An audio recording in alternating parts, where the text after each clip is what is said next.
What is up, guys? It's your boy Nick coming at you with my very first PES 2013 Master League video, and I hopefully will be able to bring you more videos over the world. But like I did in my 2012 one, I'm just going to start off about talking about the team that I've decided to elect. I might be doing a generic team a bit later on, but I have decided to start with the original lineup, and as once again I do have the PES edit patch right now, the 1.0, not the 1.1, I haven't yet to update, but anyway, nonetheless, I'm just going to basically go through my team, starting from the attack all the way down to my goalkeeper. I've been talking about my few strategies and that kind of stuff that I've got and played, but nonetheless, so I have elected to start with Drew up front as my main striker. As we have a look here, you know, he's got Fox in the box and that scissor kick trait.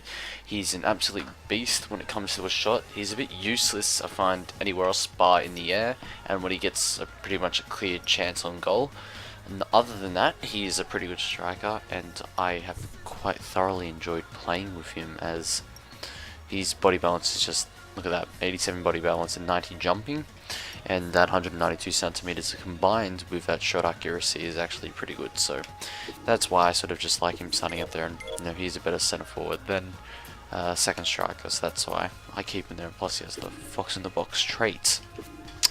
Now I only do play one up front, as I did last year, and there is a reasoning sort of behind that. I have Podolski and Walcott as left mid and right mid field respectively, and Podolski actually does lose a rating. As you can see, that he does go from 79 to 80 when he's a left wing forward. You might be like, well, why not just then have him as a left wing forward? Well, actually, if Podolski is really good at tracking back and defending in real life and in this game. So to get that, I need to be having him as a left midfielder,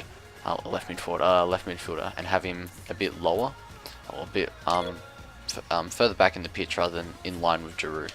Plus, if you also notice, he will obtain the long ranger playing style card when he's a left midfielder. So I thought, why not just sacrifice one and get a a playing card? And then sort of the same thing for Walcott. He goes up about 3 points. But he still will obtain that darting run, but just more for the fact for him to track back more, just to give these two players with pace that ability to track back more, and to be able to do, I guess, a bit more damage in attack and in defense. As you can see that Walcott's top speed is just crazy, and that's just no defense can really stop that. And as we have a look here, Podolski, like I said, he has that long range shot and that knuckle shot, which is combined is just a recipe for disaster for the opposing team. But then let's go to my main midfield. I have Wilshere here as my attacking midfielder, because I like how he's always wanting to get on the attack. I've found in this game, he's very strong on the ball. I've found as well, not the fastest person in the world, but he does have a pretty decent shot, and he does usually quite easily win the ball in tackles, so that's why I've got him there as well. But I have Cazorla here as my main center midfielder.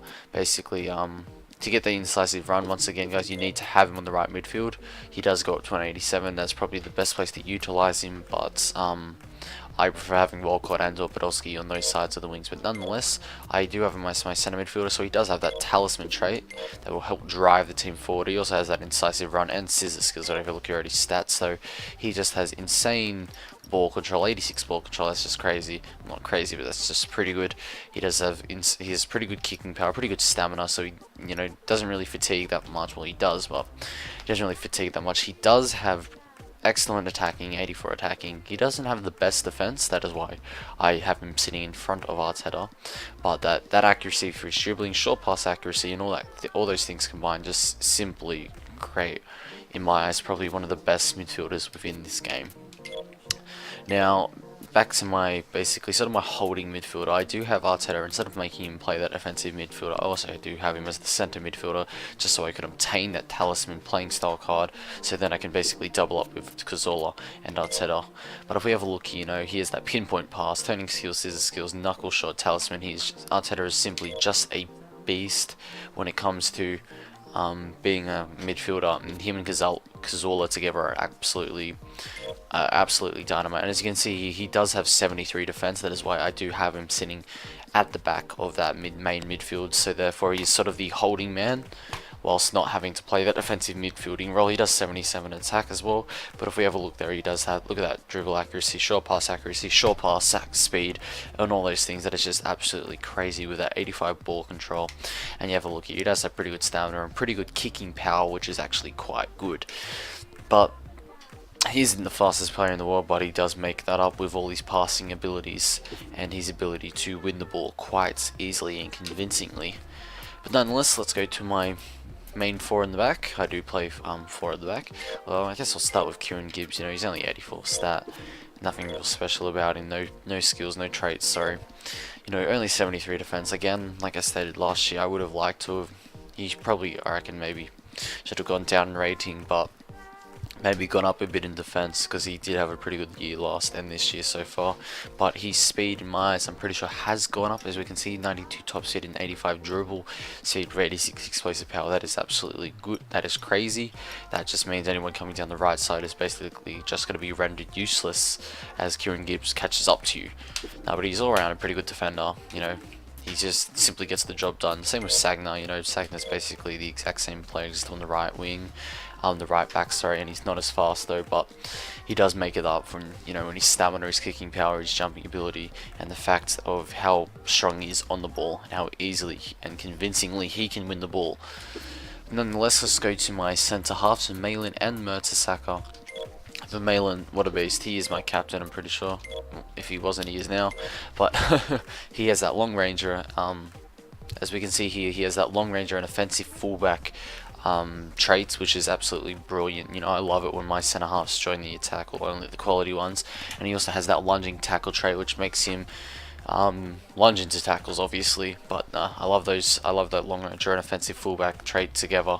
They're absolutely brilliant. Means he doesn't have to go too far into the attack, but he's still useful from range. As we can have, you know, if we have a look here, 65 attack, that's actually alright, but that 88 defense is just insane. And if you look there, 85 responsiveness, and he doesn't have the best speed in the world, but it is pretty good to keep up with most players in the game. We have a look at 82 body balance, 86 jumping. That is actually brilliant. You know, that body balance is what keeps your player up on the ball and will help them win the ball in a tackle. And you know, if we have a look here at Mertesacker only has the lunging tackle trait, which is alright. You know, he probably shouldn't have any more, but you know, he isn't the fastest player in the world. You see there, 65, 68, and 64 top speed dribble and explosive power, but that 82 responsiveness and that 85 defense and that 81 header accuracy is what makes up for it. And if you also have a look here, his body balance is 88, which is just absolutely crazy. You know, that just simply his positioning and his physical presence and his aerial presence simply makes out for that lack of speed that, you know, that he doesn't have. But nonetheless, Mertesacker is a quality centre back I've found in this game so far in the, you know, exhibition matches that I have played. And nonetheless, to the main event, I guess, to Szczesny, the goalkeeper. Yay, Szczesny, yay. I've never, like I said, never really liked him, but they have improved his stats a little bit this year. He does now have 93 responsiveness with 85 goalkeeping skills, which is pretty good, and that 85 body balance, so he's not going to get bitched off the ball if a player is running at him as much anymore. But I probably will be looking to get another goalkeeper while the transfer window was open, and I'm also looking to maybe get another striker of such to maybe sort of secure that role a bit. But nonetheless, as you can see, sorry guys, I'm doing this like 3 in the morning, but as you can see guys, you know, this is just basically my my defensive lineup. Andre Santos is just, again, I don't know why he is so good in this game. I will be using him quite a lot in my videos and in my games, but if you just have a quick look there, that is basically the squad that I'll be using. I'll be looking to sell and transfer and loan a few players, but nonetheless, and if you have a quick look at my tactics, you know, I always do play the possession game unless you know, sometimes I do change the quick counter, but I do find that playing the possession game with Arsenal is a lot more effective than playing the quick counter, even though I do employ counter-attacking quite a lot with Arsenal. But nonetheless guys, this has been your boy Nick, and this has been my team. And I guess I'll start the season and get a few videos on the way. So anyway, I'll catch you all later. Peace.